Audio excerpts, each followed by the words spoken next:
السلام عليكم ورحمة الله وبركاته. إن الحمد لله نحمده ونستعينه ونستغفره ونعوذ بالله من شرور أنفسنا وسيئات أعمالنا.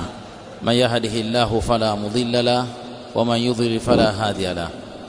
وأشهد أن لا إله إلا الله وحده لا شريك له وأشهد أن محمدا عبده ورسوله.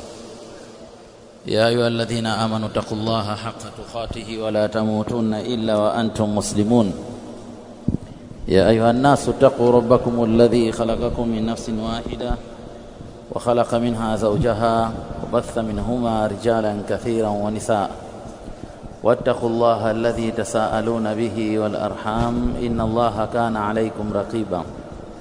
يا أيها الذين آمنوا اتقوا الله وقولوا قولا سديدا يصلح لكم أعمالكم ويغفر لكم ذنوبكم ومن يطع الله ورسوله فقد فاز فوزا عظيما.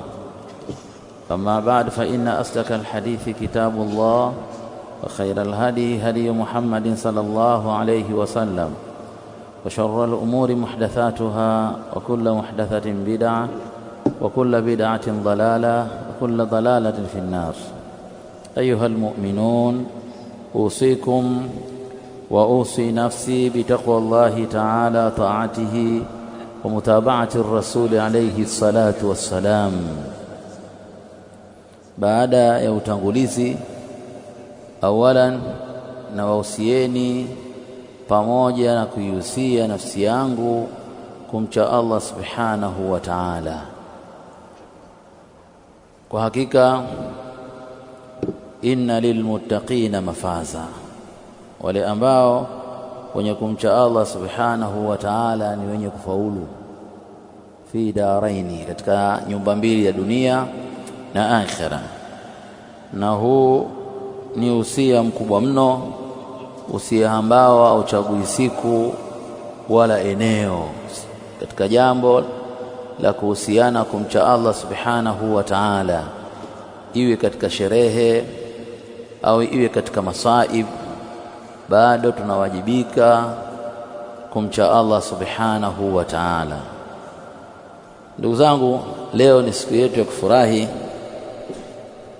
Tumshukuru Allah subhanahu wa ta'ala kwa neema hii kutujalia kukutana hapa na vile vile kutembelewa na safiri likhadim alharamain alsharifain lada almamlakati alarabiyya alsaudiya. Kwa kweli ni jambo kubwa kuweza kukutana na mwakilishi wa daulati tauhid, mwakilishi wa dola ambayo fi qulubina, dola ambayo, nchi ambayo iko katika nyoyo zetu, mamlakatul arabiyya as-saudiya harasaha Allah ta'ala. Allah ailinde dola hiyo. Kwa kweli kwa jambo zuri na jambo ambalo limetufariji sote tuliohudhuria hapa. Hatuna cha kusema la kushukuru na vile kuwashukuru, kumshukuru Saadatu Safir Sheikh Yahya ya Dr. Yahya kwa hudhuri yake kiambatana na Abu Abdurrahman al-Mut'im Mulhaquddini ambaye alikuwa ameongozana naye. Kwa kweli ni jambo zuri mno. Hivyo hivyo kuwashukuru ikhwa alqaimun wote ambao wamehudhuria na kutoa musharaka mkubwa mno. Kwa kweli wazee hawa wote kwa pamoja wameng'arisha mkusanyiko huu. Allah subhanahu wa ta'ala wajazie kheri wal baraka kwa mahudhurio yao na musharaka wao ambao umetoa sura mpya kabisa katika maahidi zetu. Hivyo hivyo kwa akhuna al-akhi al-Sheikh Dr. Abu Ibrahim Khamisi Imam kwa kulisimamia hili mpaka kufikia hapa. Wallahi ni jambo kubwa, na ukiona jambo limetokea linafanyika, maana kwamba limeandaliwa kutokea nyuma, kwa masiku na kadha mpaka kufikia. Hivyo hivyo na masheikh ambao wamehudhuria na kuandaa shabab na kuwasimamia na lujnatu tahkim, jazakumullahu khairan aljazaa. Allah wote ajazie kheri, pamoja na vijana wetu ambao wamedhihirisha utulivu na subra ya kusubiri na kutulia na kusubiri na kusikiliza. Hakadha, hivi ndivyo inavyotakiwa, na hivi ndivyo nahaji salafi inavyotakiwa iwepo. Kwa hiyo hili jambo ni jambo la kuhimidiwa, isipokuwa tu muachane na mpunguzo mambo ya picha picha. Msafiri balozi amekuja, lazima apate picha, ameahidi kwamba lazima picha kwa ajili ya ripoti za kiserikali. Ripoti za kiserikali lazima zipate picha, kama vile kwa azirudishe, kwa sababu yeye hatoki isipokuwa ameruhusiwa na serikali yake kutoka na kuhudhuria katika eneo fulani. Kwa hiyo lazima ipatikane ripoti huko alikokwenda na hao watu waliokutana nao, na ripoti ya haraka ni picha kurudi katika nchi yake. Sasa zile picha ni katika mambo ya takriri na ripoti kwa bosi wake al-Khadim al-Haramain Sharifain Malik Salman ibn Abdul Aziz ma waliyu ahdihi Muhammad ibn Salman ibn Abdul Aziz, Allah wahifadhi wote wawili hawa. Kwa maana hiyo ni katika, sasa sio tena ukawa umefunguka mlango umejipicha mtu kakaa huko ajisifia anajika, la hakadha. Imebakia swala hili linatumika katika sehemu ambazo kunahitajika kutumika. Ama mtu kashika kiuno alafu anajisifia, laisa hakadha ya hadha, hili sio. Ama katika mihadhara, katika durusi, katika khutab, wabiha neema. Kama hivyo watu wa serikali wakija na hivi viongozi tukutana nao, bila shida, sisi tumefahamiana. Lakini sio wewe mara unaanza kukuta katika status tayari sasa ukashika kiuno, ukashika kilemba chake. Hii sio sawa sawa, itakullah. Almuhimu ndugu zangu, shabab, mmekaa mwaka mzima shuleni, mashekhe hafidhahumullahu ta'ala jazahumullahu ta'ala wamewafundisha kwa kila mmoja nyinyi kwa kiwango chake, na mmestafidi kwa kila mmoja kwa kiwango chake. Sasa ilmu kama ilmu ambayo mmeichukua, awalan ikufae wewe, kwamba wewe uifanyie kazi ya ilmu. Umesoma sunna ya Mtume sallam ya kuswali witri, basi ushikamane na sunna hiyo ya kuswali witri. Umesoma sunna qablia na baadia katika salawati, basi ushikamane na sunna hiyo. Umesoma sunna kadha, ushikamane na sunna hiyo. Umesoma makatazo kadha wa kadha, uepukane nayo. Na ikitokea umeingia katika makatazo, basi kukumbuka haraka sana utubie ila Allahi tabaraka wa taala. Hii ndio ilmu kwanza kabisa, ikunufaishe mwenyewe. Kisha baada ya kukunufaisha mwenyewe ni ad-da'watu ilayhi, ni kuieneza. An-nashrul ilm ni katika ibada kubwa mno, kueneza ilmu, ambapo kwenye kuitafuta fihi khairun wal fadl. Man salaka tariqan yaltamisu fihi ilman sahala Allahu lahu bihi tariqan ila al-janna au kama qala sallallahu alayhi wasallam.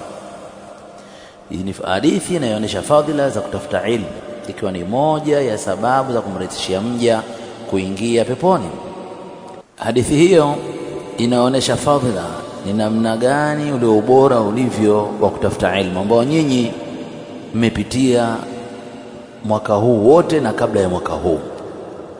Basi hivyo hivyo na fadhila za kufanyia kazi. Allah subhanahu wa ta'ala yaqul, innama yakhsha Allah min ibadihi alulama, hakika waja ambao wanamwogopa sana Allah subhanahu wa ta'ala ni wale waliosoma, ni wale alulama, ambao nyinyi mko katika masira hayo, mwelekeo wa kuelekea huko. Kwa maana kwamba wale waliokuwa na ilmu ndio wanatakiwa kwamba wawe karibu zaidi na Allah subhanahu wa ta'ala, kwa sababu wao wanamjua Allah subhanahu wa ta'ala zaidi kuliko yoyote. Sasa isiwe kusoma kwako, kustafidi kwako ikawa ni sababu ya kuwa katika shari, la, bali hiyo ni sababu wewe ya kuwa katika kheri, kusogea kwa Allah subhanahu wa ta'ala, kushikamana na amali saliha na kujiepusha na amali sayyi'a, kujiepusha na matendo yaliyokuwa mabaya. Hii ndio itakuwa thamara na matunda ya kile ambacho mlichokivuna. Lakini ikawa kundi hili lote na wale ambao wametimiza masomo yao, wamemaliza katika maahid, ikawa kundi kubwa wao wamekuwa kama wale wasiosoma na labda wachache tu ndio ambao wametamayaz, kwa kweli itakuwa yale matunda ya kuanzishwa vitu hivi, kuanzishwa hizi marakizi yatakuwa hayapo, sababu malengo ni kufikisha jambo hili kwa shababi ambao kesho kutwa wanatengeneza jamii, wanakuwa ni watu wazima, wanakuwa na familia, wanakuwa na tunatengeneza jamii ya Kiislamu, jamii ambayo yenye kumtii Allah subhanahu wa ta'ala. Kwa shabab, ili jambo ni jambo kubwa. Hivyo hivyo da'watu ilayhi, jambo la kulingania. Mbele yetu kuna mwezi mtukufu wa Ramadhani. Mwezi wa Ramadhani, fadhila zake na kheri yake na wajibu wake mashuhuri wa maarufu. Mwezi huu Waislamu wengi kama si wote duniani, mioyo yao inarejea kwa Allah subhanahu wa ta'ala. Ndio maana utaona dunia nzima misikiti inajaa katika swala za jamaa. Sisi watu wa Madina sisi ambapo ni nyumbani kwa Mtume sallallahu alaihi wasallam, nyumba ya hijra yake, tumeyaona haya kipindi hiki. Misikiti yote kuanzia Masjidi Nabawi mpaka misikiti ya mitaani inajaa katika swala za jamaa, si salati al-fajri, si salati dhuhuri, al-asr, magharibi sikwambii, isha ndio usiseme, pamoja na tarawih. Kwa Waislamu wanarejea, wanakuja wote kujikurubisha kwa Allah subhanahu wa ta'ala. Sasa nyinyi, ikiwa ni nyinyi ni wataalamu ambao mmesomeshwa mambo ya da'wa, namna gani kutumia uslubu da'wa, usuli na uslubu uliokuwa mzuri, tumieni kuwanufaisha hawa na kubakisha kundi kubwa misikitini. Isiwe nyinyi ikawa ni sababu ya kuwafukuza na kuwapeperusha hawa. Ala sabili mithali, kuna baadhi ya maduati mara anaweza akazungumza katika mwezi wa Ramadhani, kuna mijitu imekuja. Hii mijitu kazi yao ni kumwabudia Mungu wao Ramadhani. Hii sio sawa. Mijitu imevamia msikiti, hii sio sawa. Misikiti sio yenu, wa anna almasajida lillahi fala tad'u ma'a Allahi ahada. Kwamba nyinyi ni mashaikh, ushajua kwamba hawa ni dhaifu al-iman. Kwa hawa wanatakiwa tuwalinganie, tuwakurubishe. Ramadhani itakapoisha wasiotoke tena msikitini, waendelee kumwabudia Mola wao. Kwa mtumie njia zenu za bil hikmati wal mau'izati al-hasana kuhakikisha kwamba kundi kubwa baada ya Ramadhani linabakia msikitini. Msitumie elimu yenu kuwafukuza wale waumini. Aliyokuwa misikiti hii hamna mwenye nayo, wapo waliojenga tu na wanaosimamia, lakini si ya kwao. Misikiti ni ya Allah na anatakiwa abudiwe na misikitini ya Allah subhanahu wa ta'ala. Kwa hiyo vijana wetu, maduati wetu, tumie fursa hii ya elimu iliyokuwa nayo, kila mmoja katika msikiti wake, katika mtaa wake, kijiji chake, wilaya yake na mkoa wake, kwa kwamba anawafaidisha Waislamu na kipindi hiki. Ukiwaona tabana wamekuja wapya, lakini ndio Waislamu, basi sema alhamdulillah, watu wanamwabudia Allah, na ujitahidi kuzungumza, wabakie katika msikiti wakiendelea kuhudhuria swala za jamaa ma'al imam. Msitumie njia za tamfir. Hivyo hivyo dawa yetu sisi, da'watu salafia, haiendi isipokuwa kwa kulingania, na walinganizi wa dawa hiyo ni nyinyi. Nyinyi ndio walinganizi wa da'watu salafia. Muende majumbani kwenu, muende katika mitaa yenu, mkalinganie dawa hii. Wazee hawa jazahumullah khaira, fanya juhudi, mjitolea alichokuwa chao, wametoa. Kitu kingine hawana, kila wanakopa wanatoa ili nyinyi mstafidi. Sasa mmeshastafidi, thamara, itangazeni da'watu salafia kuanzia yale matendo yenu awalan, kisha yale maneno yenu kwa watu. Dawa salafia sio dawa ya mawaidha yake ya takalufu, mtu akajikalifisha, sawa, au akajishebedua, au akajilazimisha kwamba utumie maneno fulani ya lugha ya Kiarabu au Kiswahili kwamba ndio utaonekana. Hapana, bali dawa hii maneno yake ni ya kawaida. Waislamu, na wahusieni na kuhusiana nafsi yangu kumcha Allah subhanahu wa ta'ala, na wahusieni na kuhusiana nafsi yangu kumfuata Bwana Mtume sallallahu alaihi wasallam. amesema Allah mtukufu kadha kadha kadha, amesema Mtume sallallahu alaihi wasallam kadha kadha. Ina maana ni kutafsiri na kusherehesha sharhan mufida zile hadithi, zile ayati na zile hadithi na aqwali alulama, wala sio swala la kutumia nguvu kama kaona, hapana, wala kwamba likahitaji ufasaha wa hali ya juu. Waislamu hawana kusikiliza, wenyewe ni mafasaha kuliko wengine katika fani zao, ni mafasaha na wanajua kuliko, bali wao wanataka wasikie Mola wao Allah anawaamrisha nini, mtume wao Muhammad sallallahu alaihi wasallam anawaamrisha nini, anawakataza nini, maulamaa wao wanawaongoza nini katika hayo, kwa lugha nyepesi ya kawaida, lugha ambayo wanaisikia na kuijua watu wote. Ndio utaona kwamba hata Musa alayhi salam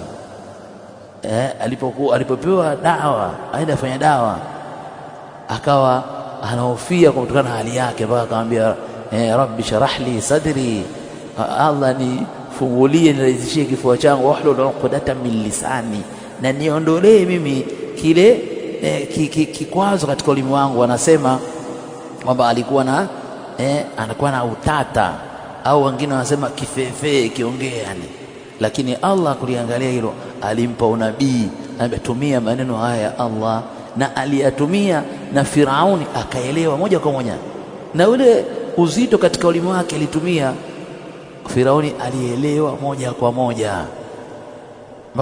Mfano alipomwambia, anamwambia watilka ni'matun tamunua alayya an abadta bani Israil. Sasa Firauni, hiyo neema ambayo unanisimbulia mimi aliyakuwa wewe umewatia utumwani wana wa Israeli. Akaambia wama rabbul alamin, kwa sababu kaelewa. Alianza kumsimbulia kumwambia alam nurabbika fina walidan walabitha fi umrika sinina fa'altaka allati fa'alta wa anta min alkafirin. Sawa, alimsimbulia Nabiullahi Musa katika mjadala, akamwambia maneno mepesi tu. Firauni akaelewa. Baada ya kuelewa akahama, akaenda maovu mengine, licha na uzito wa ulimi wake, lakini maneno yale alielewa.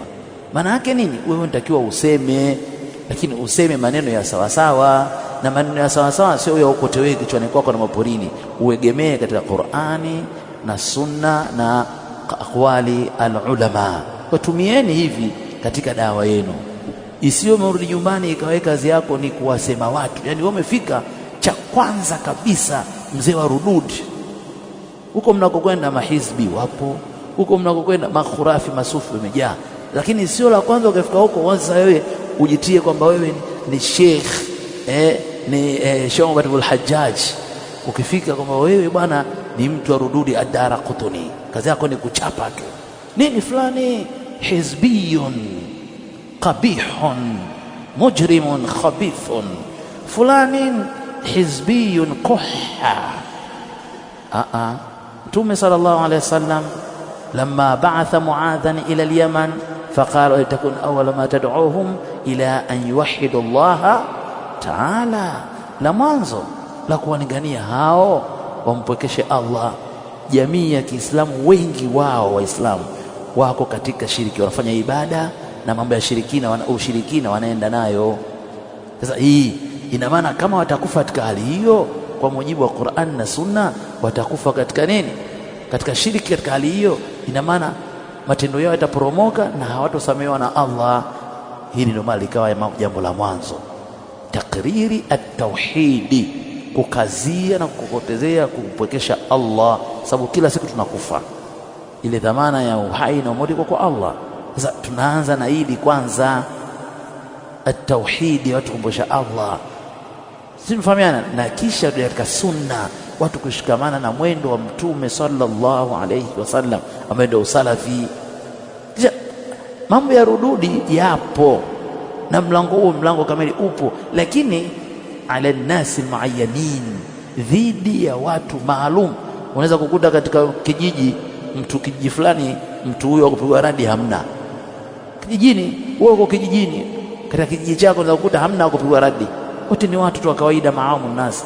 Wengine ni walimu wa madrasa, maimamu hapa, wala hawana wanachokisema. Utamkuta huyo anataka kupigwa radi yuko mkoani kule. Kule mkoani wapo wengine, wewe kijiji chako kariri tauhidi, kokoteza na sisitiza tauhidi wa sunna ala fahmi salafi al-umma. Si mfahamiana, ambayo kama mmemsikia Saadatu Safiri akwambia alwasatiyya, alwasatiyya ndio wasatiyya, uko kati na kati. Ama itakapotokea mtu sasa yasuddu an sabilillah, huyu sasa anaingia katika hukumu kina Abu Jahal, kina Abu Lahabi, atapata raddi. Na ikishamalizwa raddi siku moja, siku mbili, siku tatu, unaachana naye, watu washafahamu, unaendelea na da'wa ila Allahi tabaraka wa taala bil hikmati wal mau'izati al hasana. Nadhani haya ni mambo muhimu sana ya kuyazingatia. Lakini pamoja na kwamba mtaweza kwenda ukafanya dawa kwa hikma, kwa upole na kadha, ilishakuwa ni utaratibu wa Allah, mtu wa dawa lazima akabiliane na changamoto za aina mbalimbali. Kinachotakiwa katika zile changamoto, asabru ala al-adha fihi, kuwa na uvumilivu juu ya kero na adha inayopatikana katika dawa. Vyovyote utakofanya, uwe shadid, uwe layin, uwe mutawasit katika dawa, changamoto, misukosuko inaitakukuta tu, na misukosuko ile kama utaivumilia ni moja ya sababu ya kukupandisha daraja inda Allahi tabaraka wa taala, ni moja ya sababu ya kufikisha juu. Allah atakupandisha daraja. Kwa sababu nini? Akuivumilia, kwa sababu ndiyo njia ya manabii na mitume. Mfano nabiyuna Muhammad sallallahu alaihi wasallam, dawa yake sote tunakubali dawa yake, yani tunataka kusema kwamba ilikuwa safi kabisa, hakumchukia mtu kadha, safi. Lakini hebu angalia ile misukosuko aliyepitia mpaka imefikia siku sasa ibidi ahame kutoka Maka kuja Madina. Wale mabwana hawakukoma, wakamfuata huko huko. Jamaa vipi? Yakaenda si hivyo tu, wakakutana mpaka katika sulhul Hudaybiyah. Sulhul Hudaybiyah, baadhi ya vipengele, yani unaweza kusema maswahaba ligoma kwamba mtu akislimu akitoka Maka kuja Madina, Muislamu huyo arudishwe Maka tumwadhibu. Mtu akiritadi kutoka Madina kuja Maka asirudishwe. Mtume sallallahu alayhi wasallam sawa, ikatiwa saini makubaliano. Yakatokea aliyotokea, Mtume akamchukua akamrudisha. Mwisho baadaye wale wakaja wenyewe wakasema, Muhammad, tukitoa kipengele hiki, hizo zote ni changamoto ambazo zimekumbana nazo bwana Mtume sallallahu alaihi wasallam. Ni changamoto ambazo zinatoka kwa watu kufar, changamoto kumbana nazo kutoka kwa wanafiki, kuhusu yeye mwenyewe, kuhusu familia yake, kuhusu kila alilomkuta watu wanashangilia.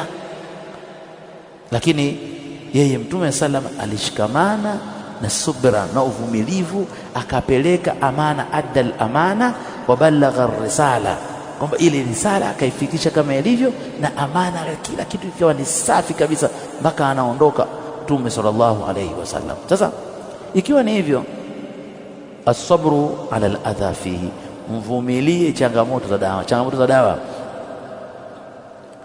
umeamua kushika dawa, basi unaweza kuwa ukawa una hela, ukawa na shida katika kipato, matumizi, yani matumizi mtihani, lisikufanya ukaache dawa. Si tumefahamiana? Unaweza umeshika dawa, wewe malaria, kwa wenzao wanaumwa malaria baada ya miaka 5 au 6, wewe malaria kila baada ya miezi 2. Usije ukasema sasa nimerogwa nini? Wewe uone kwamba ndio ile laqad khalaqna al-insana fi kabad, ndio ile. Sawa. Haya, yani kila jambo unakutana wewe na misukusukala kadha. Wewe ni dai, alikumbusha Abu Baraka fi Allah Taala, wewe dai, wanaongozana watu wakifika katika kikao na dai, karibuni Sheikh, bwana mimi nimekuja, mimi hapa sijala mimi wala watu wangu siku 2, kwa sina lingine, mimi nataka hela. Sasa wewe ndugu yangu, umepita watu kwa Waislamu na maduka, wana biashara, wana pesa, umekuja mimi na maneno tu hapa ya hidayah, anakuambia Sheikh, hamna bwana, wewe unazo hili swala kama mimi hapa, kama mimi subhanallah, hii ni khairi yangu mimi bwana. Mimi naambiaga bwana, nendeni kwa Abu Adili Salmini, sie kwangu. Sisi Abu Adili hatutaki, sisi nataka kwako wewe, mimi sina. Ukiwapeleka mbele kwa Abu Adili hawataki. Wanataka sina. Sasa hiyo yote ni changamoto. Na ukipita wanakuambia shana, wengine nyenye ndio nyinyi, wengine nyinyi hapo nyinyi. Sawa? Shia na hela, mwingine Abu Mbaraka. Yaani huyo Abu Mbaraka ndo bosi wangu, alafu yeye Abu Mbaraka ananiambia nina hela. Simama maajabu. Ule mshahara anaonilipa yeye anaujua. Lakini Abu Mbaraka huyo anambia mudiri huyo mambo safi mudiri. Sasa mimi sichukiwa, mimi nafurahi, naambia changamoto za dawa hizi. Sasa wewe posho wenyewe unaijua. Almuhimu hizi changamoto za dawa inatakiwa asabru ala aladha fihi, uvumilivu, na haswa jambo likiwa linakugusa moja kwa moja katika nafsi yako. Hii ndio inatakiwa uvumilivu hali ya juu, na haya ndio mambo magumu. Sisi mfano hapa, mimi hapa nimseme mtu hapa nimseme maneno makali mtu, huyo mtu atanichukia mpaka nakufa. Lakini nitokea hapa niseme vibaya dini, watoto dawa nichukiwa, naona kawaida tu kwa sababu sijamgusa yeye.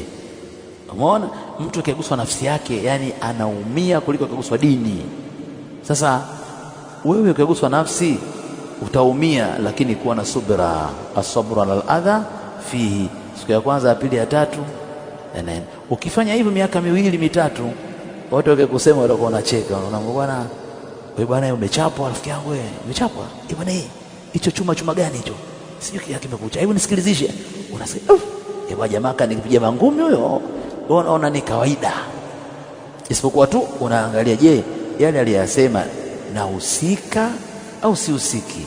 Ni sahihi? Ikiwa ni sahihi amepatia, kama unataraja utataraja.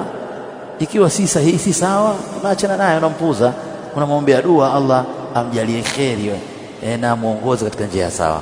Kwa hiyo jambo la subira, mwena mvumilie. Mtaenda huko mtakuwa mnalipwa mishahara labda 10,000, 20,000, 100,000, 200,000, 500,000. Utalipa miezi 2 mitatu, alafu miezi 6 pesa hamna. Kila ukiwa tena tunawafuata, jamani, haya kamati ya msikiti kikao, hawaji kwenye kikao kwa sababu wanajua wanawadai, hawaji. Sasa usikimbie kufundisha, sisi tufahamiana, kwa sababu anajua tukija na sisi hela hatuna, tutaenda kumpa nini yule shekhi. Wewe usikimbie, Allah atakupa njia zingine za kufanya na kujiondoa katika mkwamo uliokuwa nao. Almuhimu ili jambo la subira, kwa sababu ndiyo lifestyle tulioichagua. Tumechagua kwenda na manhaji ya dawa, basi tusirudi nyuma, tuombe Allah atuthibitishe katika dawa. Kwa subira fihi khairu. Tumesema, anasema as-sabru dhiyaun, subra ni mwanga. Akiwa unavumilia, yani ndio unaona kama pambaukiwa kabisa. Sasa shabab, huko mnakokwenda katika maneni na subira, na Allah atawafungulia kwa milango anayejua yeye, fi dunia wa fil akhirah. Dawa hii haikuenea isipokuwa kwa muhanga, isipokuwa kwamba kwa kutumia jasho na damu ndio dawa imeenea. Sasa ni nani waliofanya? Waliotangulia. Kwa hiyo huu ni wakati wetu sisi tufanye kazi ya dawa, tusilalamike wala tusimlaumu mtu, tuone kwamba hizo ni changamoto, ni kheri.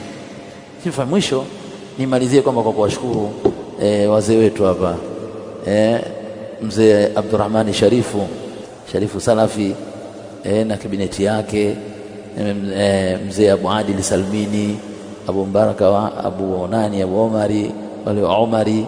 Wallahi hao wazee Allah ajazie kheri wal baraka, vumilia na mengi mno na hawalali. Unavyoona mzee Abu Adili, mzee Abdurrahmani Sharifu na kabineti yake hawalali kwa ajili yetu sisi mashekhe na nyinyi. Allah ni shahidi katika hilo, nasema wazi kabisa na asikie. Sisi na nyinyi wanahangaika, naona kabineti wanahangaika, sio wanahangaika familia zao, wanahangaikia dawa. Sisi tumeshimini kwa nao mwaka wa 20 naenda huu na yaona, nimeyaona haya na kuyajua. Sasa hawa sisi hatuna cha kuwalipa isipokuwa ni kuombea dua kwa Allah subhanahu wa ta'ala katika ghaibu zetu. Allah awalipe kheri, awatengenezee vyema familia zao na wenyewe vile vile, na tupe sote mwisho uliokuwa mwema. Na tunaomba wazee wetu mtuvumilie tu. Mzee Salmini, Mzee Sharifu, mtuvumilie. Mmevumilia mengi, miaka mingi, huku mwisho huku muendelee kutuvumilia. Na sisi hasa sisi tunaongea ndio tuna makosa mengi. Wakati mwingine shababi zetu Abu Mbaraka, shababi hawa ndio kama wanavyojua, mtuvumilie na muendelee. Sisi tunaombea dua kujua nini hili juhudi, ili jambo hili liendelee fi khair wal baraka. Angalia dawa inavyoenea. Hii dawa watu wanatunaga sisi, mimi sijui doktori, sijui Riaza, sijui Riadhi, lakini kuna watu nyuma wanafanya kazi kweli kweli. Huenda nyewe mkakaa msiwajua, lakini wanafanya kazi kubwa mno. Ndio hao ambao wanafikiria nchi nzima, ndio hao wazee. Kwa hiyo kwa kuwajua na kuombea dua kwa Allah subhanahu wa ta'ala na kuambia jazahumullahu khaira. Vile vile simsahau na wanshemeji wanshemeji muhimu hapa Bakhwari, kwamba waziri asiokuwa na wizara maalum. Yeye kwenye ubwabwa yupo, kwenye ujenzi ndo engineer. Mashaallah, siku moja ataniomba hutuba hapa. Almuhimu Sheikh Jamali bwana, Allah kujazie khair wal baraka, akutengenezee wewe na hali yako, familia kwa ujumla. Sina kuombea dua na katika ghaibu zetu, si tuko pamoja Aiwa. Maulana Sheikh Hassan ibn Ali jazakallahu khaira bwana, Allah mjazie khair. Huyu Masjidi Sunna Hassan ibn Ali, Allah mtu wetu na mtu wa khair wal baraka maarufu, wala nuzaki ala Allah ahada.